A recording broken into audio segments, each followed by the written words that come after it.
In this video, I'm going to walk you through all the little finishing touches I put on the Abarth to complete the illustration. The previous video was about the wheel detail. If you've not seen that, I'll leave a link in the description. You can check that out later. But on this one, it was all about the badges and the little reflections and highlights that I put on. So I'll show you that. I'm also going to show you the next project we're going to be working on. I'm going to break that one down, maybe go a bit slower and make a bit of a series out of that.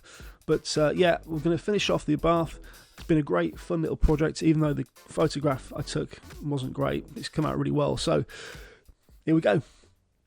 According to Affinity Designer's own website, Affinity Designer is capable of handling thousands of vector elements on one drawing.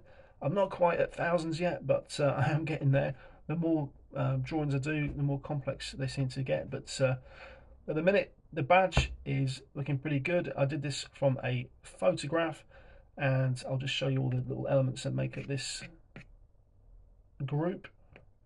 So yeah, just broke everything down into little pieces and then made a duplicate. So I've got a one master badge which I can use around the car, and then I can refer back to the master and make duplicates. So that was copied and warped, sort of skewed into position. So that's the same badge as you just saw, and then I put like a gradient transparency over it with a little bit of a highlight. And then to do the wheel badges with the scorpions on, all I did was refer back to my master group, and then I just single tap on the one element and then two finger tap on the bottom to pick up that whole scorpion, and then with the move tool selected, tap on that and then just duplicate it and then drag it down into position. Let's just turn that off, or else I'll duplicate every time I tap on. And then yeah, just warp that into position. And to create these little highlights that I've put around the body, just zoom in, these are really easy to make and do make a big difference to the overall look. Love the one on the mirror, since we've got that just right. Tends to work better on a darker background. I'll just put one in so you can see it. Let's just go to the top. I did create a new group for this so that I can control the intensity of them. Just pick up the pen tool, and all it is, yeah, tap on one end, your start point, your finish point, and then back to your start point.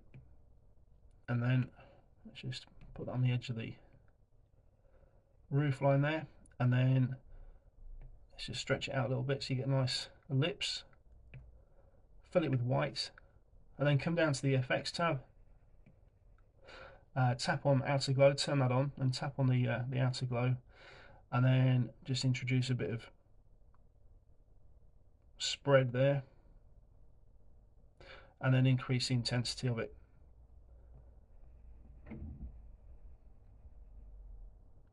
And then I've just repeated that around the car on specific highlights, and then because it's all on one group, let's just pop that in there.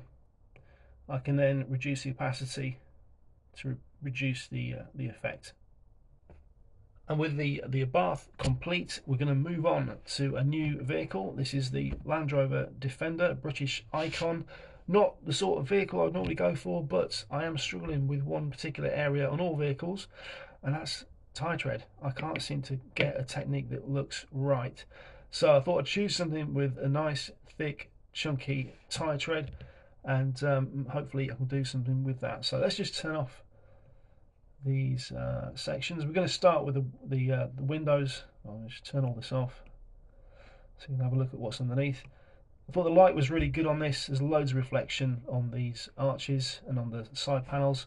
So we're going to take it a section at a time, and I'll do a video on the windows, on the wheels, body work, and we'll just work our way through, make a nice little series on how to do this type of drawing.